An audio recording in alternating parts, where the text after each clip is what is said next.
Good day and welcome back to Portland Meadows Racing Live Track. Handicapper Matt Jukic joining you once again, looking at the Wednesday, October 24th card here at Portland Meadows. Of course, Wednesday means two pick fours, all thoroughbred action on this 8-race afternoon card. Of course, don't forget, first post time is 1 p.m. on these Wednesday afternoons.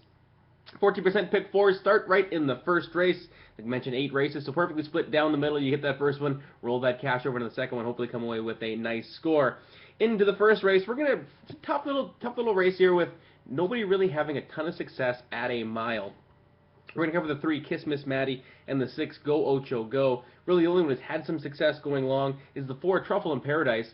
She really isn't in the best of form right now, coming off some defeats there, which has been losing ground in the lane, then losing her position in the race. As you can see, she started here with a good second, fourth, third, fourth, so kind of been heading the wrong way. 3-time winner going far. Maybe she wanted to get the distance, but she hasn't been able to beat cheaper, so I think we're going to leave her out, look elsewhere. The 3 Kiss Miss Maddie runs like a horse who should appreciate the distance, can get a little bit closer to the pace, can drop back and make that one run late. I think her first try at a flat mile will be the right distance for her. Also, the 6 Go Ocho Go. 2 trips going this far. Does have a second and a third, no wins yet. But you can see she just might have been leaving too much work to be done in those City of Roses Sprint Championship Series. She was dropping well back, trying to make that one run to gun them all down. Was fourth in the final, but I think getting back to a mile should help out her late kick as well. Into the second race, I think it's a star affair here. Lafayette Star and 5 Silver Stars. Really can't knock either of these gals here. Lafayette Star was second to 5 Silver Stars last out. I think it's these two and the rest of the field in here. Of course, Lafayette Star with that fantastic record locally.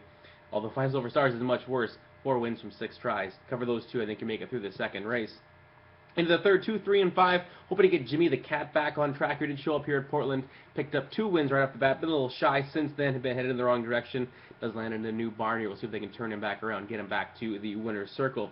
The 3, Disco D. Really done nothing wrong in his last 2. Had that nice win last out. Just topped by a neck in his race 2 back.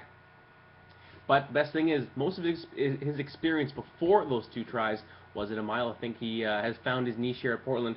Might just love the track. The 5 over and under was claimed from that last start from Howard Belvar. Goes in the Charlie Essex barn here for the first time. Had the rail. Just a bit of an even run. Was his first try locally, a second try locally. Looks like he has been improving, though. We'll see if we can throw him in and get him home as well. Into the fourth, I wanted to single the 2, One Cool Guy. Just couldn't do it. Had to throw in the 5, Blazing Brown Boot.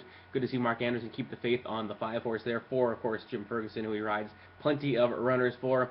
I think One Cool Guy should be able to get into a good spot away from the gate. Maybe not lead, maybe be second or third, and have enough left when the rail running begins in the lane. The best thing is gets to stick at 5 furlongs, which should help, but that big defeat at 2 to 5 last out.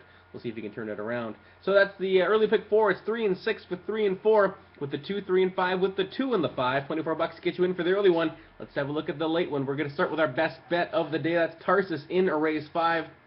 Really couldn't find anybody who has much of a hope in beating him here if he runs back to that last race. Out of the gate and gone for Tarsus, cutting his price in half here in the 5th.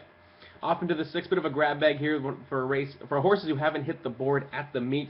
We're going to go 4 deep, 2, 4, 6, and 7. The 2, She's a Fast Little Devil, was taking on much tougher last out, as you can see. Dropping down, she can get back to some of that previous form. She might be in a good spot. The 4, Lizzie Last, another one who took on pretty tough company in her local debut. You can see tried open company there. Ran into 5 Silver Stars, Lafayette Star. Pretty tough, salty runners. I think the drop down and the presence of Luis Torres does say a lot here. The 6, Terrabinal, not a bad effort. Got to the front, did most of the dirty work. Just had to finish 4th in that one.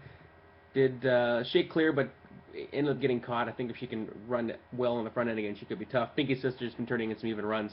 The other one you have to cover. Into the 7th, 4, 6, and 7. You can see we're still staying away from Court Mischief. He has to show that he wants to be a racehorse still. The 4 at the Bada Bing has been running too good to lose in his last 2, having to settle for runner-up efforts, both of those. The 6, Buckle, coming in off a dominating victory that was with non-4, now gets the open company, is that next step, so we'll see if he can continue to improve. Also, Kuya running in behind at the Bada Bing last out. We'll see if he can keep rolling. Into the last, it's 2 horses free, the 2 and the 4, probably leaning a little heavier on Jay's Gypsy in here. Shipping in from Hastings Racecourse after a nice 4th place effort last out behind front-running winner Mr. Expedient. Warren's Tony Yard, been up and down the claiming ladder trying to find where he belongs. Didn't even want to pass horses, so definitely was a tough spot there. I think the cut back to 5.5 should help as well. This guy doesn't have to have the lead, can stalk and pounce. I think JJ Zip's in a good spot. We're also going to cover the 4 New Year's trick right back in the same one as well. Seems to be getting better the more ground they give him. 4.5 was too short. 5.5 second try there today. We'll see if that gets him to the winner's circle. So it's the 2 with the 2, 4, 6, and 7 with the 4, 6, and 7 with the 2 and the 4. $24 get you in for that late pick 4 as well. Again, 14% takeout here at Portland Meadows. Come on down and let's get lucky.